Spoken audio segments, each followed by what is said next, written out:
पैठणच्या जायकवाडी प्रकल्पातून पाण्याचा विसर्ग गोदावरी नदीपात्रात केला जातोय। 1.5 लाख क्युसेक्सनं पाण्याचा विसर्ग या ठिकाणी गोदावरी नदीपात्रात सुरू आहे। आपण या ठिकाणी पाहतोय मोठ्या प्रमाणावर गोदावरी नदीपात्रामध्ये पाण्याचा विसर्ग केला जात असल्यानं पाणी या ठिकाणी मोठ्या प्रमाणावर दाखल झालेलं आहे। गंगाखेड आणि परभणी या रस्त्यावरती जो गोदावरी नदीवर पूल बांधण्यात आलेला आहे, या पुलावरती आपण या ठिकाणी आहोत आणि आपण पाहतोय दुथडी भरून नदी ही प्रवाहित होत आहे। मोठ्या प्रमाणावर पाण्याचा आवक अद्यापही सुरूच आहे। खरं तर दुपारपर्यंत या ठिकाणी पाणी दाखल होणार आहे।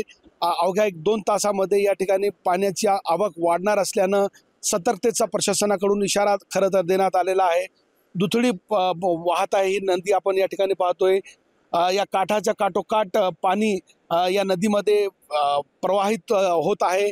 मोठ्या प्रमाणावर अद्यापही पावसाचं या ठिकाणी पाणी गोदावरी नदीपात्रात येत आहे आणि त्यात जायकवाडी प्रकल्पातून पाण्याचा विसर्ग जो सुरू आहे तो या ठिकाणी वाढणार आहे आणि त्यामुळे नदीमध्ये पाण्याचा आवक या ठिकाणी मोठ्या प्रमाणावर वाढणार आहे आणि त्यामुळे सतर्कतेचा प्रशासनाकडून इशारा देण्यात आला आहे।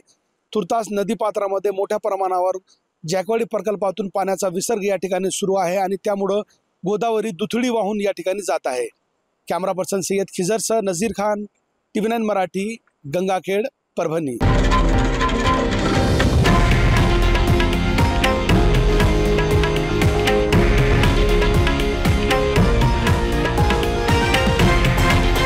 हे आहे देशातील नंबर 1 न्यूज नेटवर्क आणि आपण पाहत आहात TV9 मराठी, एकमेव।